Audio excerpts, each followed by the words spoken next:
Now, the Director General of the National Agency for Food and Drug Administration and Control, NAFDAC, Professor Mojisola Adeyeye, has reiterated her support for the death penalty for those involved in the sale of fake drugs. Speaking on Arise Primetime, Adeyeye described these traders as merchants of death who prioritize profits over human lives. She argued that the current penalties for such offences are too lenient and that a stiffer penalty, such as the death penalty, is necessary to deter these illegal activities. Our constitution in Nigeria, some people may not want it, but there are some offenses that deserve death penalty. If somebody kills another person and that person is not repentant, maybe that person should be killed also. If the person has opportunity to repent, yes. To change their lives back, yes. But if it is not, why should we allow somebody to be killing others?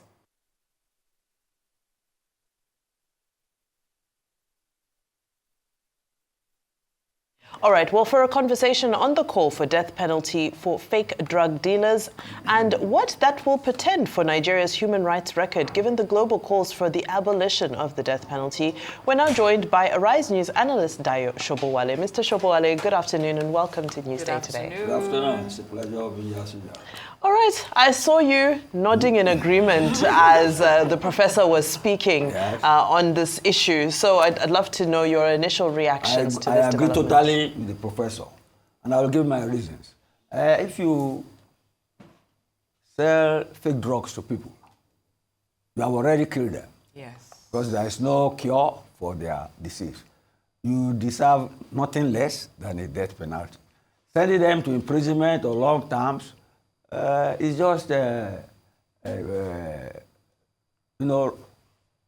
avoiding the deterrence that should make them suffer for their misdeeds.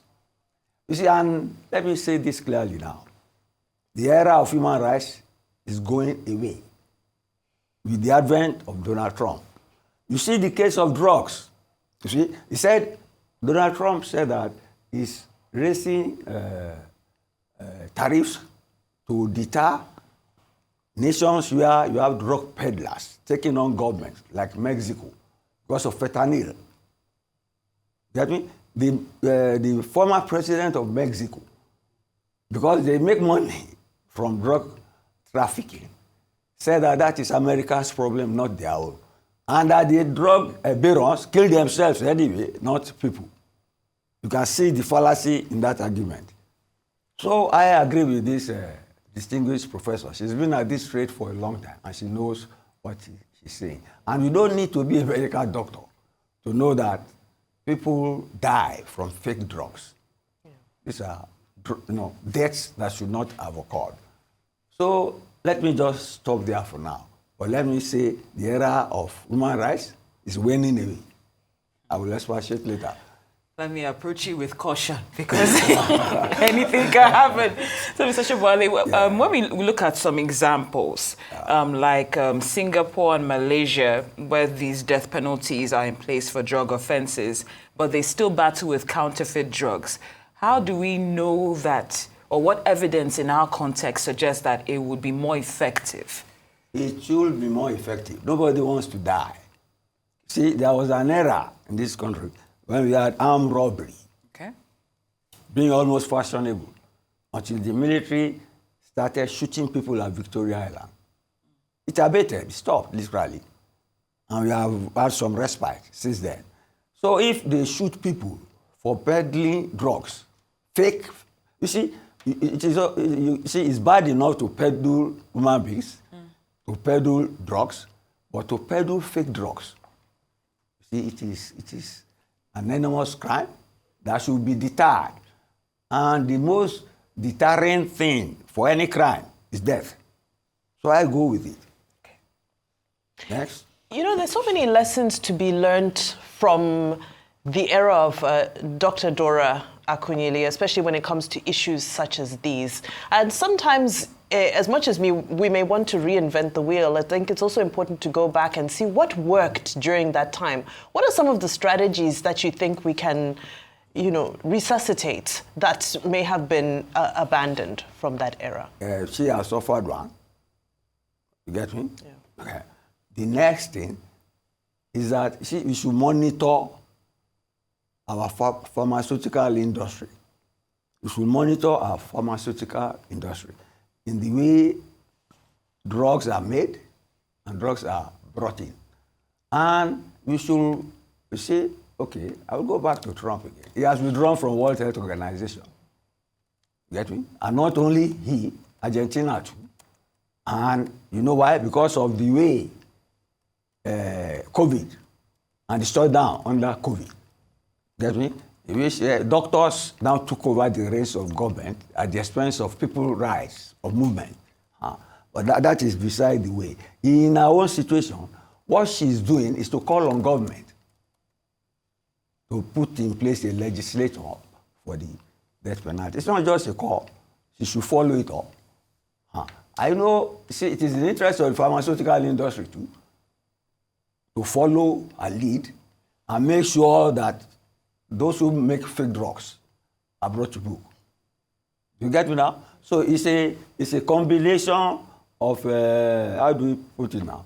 Agitation and legislation, you get me? And the collusion of the pharmaceutical industry. You get me? To bring this to fruition. She has just made the call. It's now the duty of the legislative institution now to appraise what she has said now, put it through.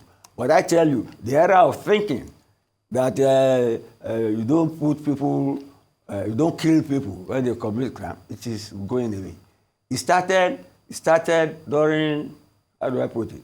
And I must go back to you say now, during the Kennedy era, during the Cold War, when you were fighting, when you had this Cold War between Soviet Union and the USA. And then the Soviet Union collapsed. The Soviet Union collapsed. So it became a unipolar world. You get me? With Obama and the rest striving, promoting human rights all over the world. But then you have seen the end product of it. In promoting human rights, you mix it up with gender rights, sexual rights, and can see the result in the last US election. You get me? And you know China and Russia, they are not on the side of such rights, but they are feeding their people, and they are making economic expansion and growth. So you see, they say your rights end where my nose begins. You cannot just have limitless rights, just like that.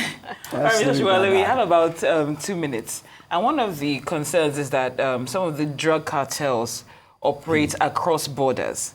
So we're wondering how effective a localized death penalty might be without similar laws in these neighboring countries. Let's take care of our environment first. Charity should begin at home. Or death penalty begins at home. Anyway, Trump is flouting international borders. You get me? Using trade barrier. He has sent planes to Mexico, to these places where you have drug cartels, to monitor them. You get me? And he's deporting people across borders without permission.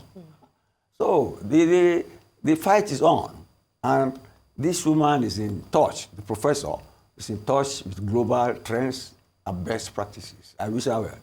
I certainly do, and I hope that when it comes down to it, the governors will be ready to sign off on those death penalties as well. Mr. Sobowale, thank you so much for your time and your insights. As always, we appreciate you.